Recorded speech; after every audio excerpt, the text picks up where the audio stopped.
actions they really believe it justifies and even demands that nobody, not the police, the media, or the politicians on their side, call them out for it all. And they think that because it is exactly what is happening. Is that where we are today, Chris, in your estimation?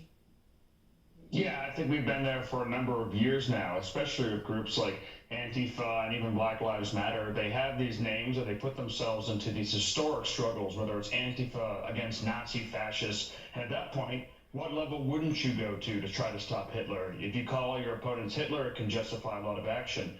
Or BLM that puts themselves into the mantle of the civil rights movement. When both of them are just setting up camps downtown Washington, D.C., downtown's an absolute mess. The mayor has completely ceded ground.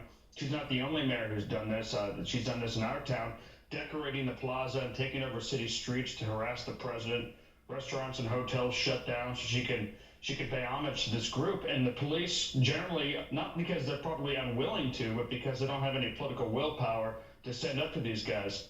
If you see a couple groups of Proud Boys out there, and everyone calls it a right-wing riot, whether it's BuzzFeed or the Washington Post or whatever else, but if you see thousands and thousands of black masked, practically uniformed Antifa thugs attacking people, that's a so-called Antifa or the anti-fascist group.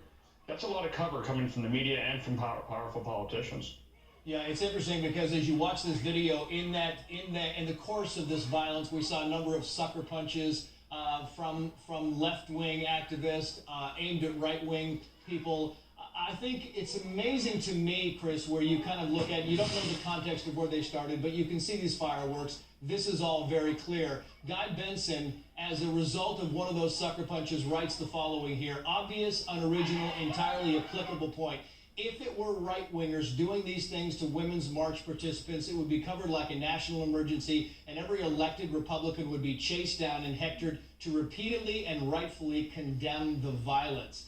I mean, should the police be cracking down? Should the media be covering this more? Are we missing a big gap in what's happening on the streets? Yeah, I think the media absolutely ought to be covering it more, but they're covering up for it in a lot of cases because they agree with the mission and they think that they're part of the resistance as well. They think that Republicans or conservatives or people who are out marching in the street are basically red-armed veteran Nazis, and at that point you can really justify a huge amount of action. The police I feel sorry for because police want to crack down in this city and other cities, but the mayor and the city council have held them back.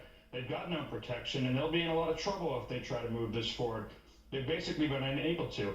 And we've seen this for the last 5 years or so with masked vigilantes and thugs and groups claiming to be anti-fascist, attacking women, attacking the elderly, attacking peaceful protesters.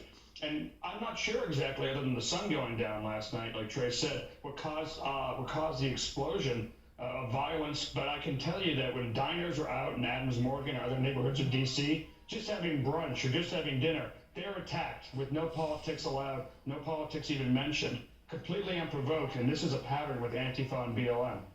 Yeah, and my last response and question would be, you go back a couple of weeks, Chris, and you see businesses right before the election boarding up all over the country, right? And I was in New York at the time, and you see all of these businesses being boarded up, and it seems to me that there is this kind of fear as if crime is no longer illegal and people are concerned about that. Yes, there's a total fear that things aren't being enforced. There's been a rise in crime in D.C. and across the country. I remember thinking very sadly, talking to people from other countries here about how their country had to shut down work and put out police during election days because election days would become violent in their country. I thought we were very fortunate not to have that. Going around D.C. or New York City, it was heartbreaking to see Fox News, windows, restaurants, bars, everywhere else, stores shut down. You couldn't go in there, or they weren't shut down, at least completely boarded up, because they expected violence if Donald Trump was defeated, won the presidential election. Chris Bedford, good to see you, sir. Thank you so much. You too. Some really important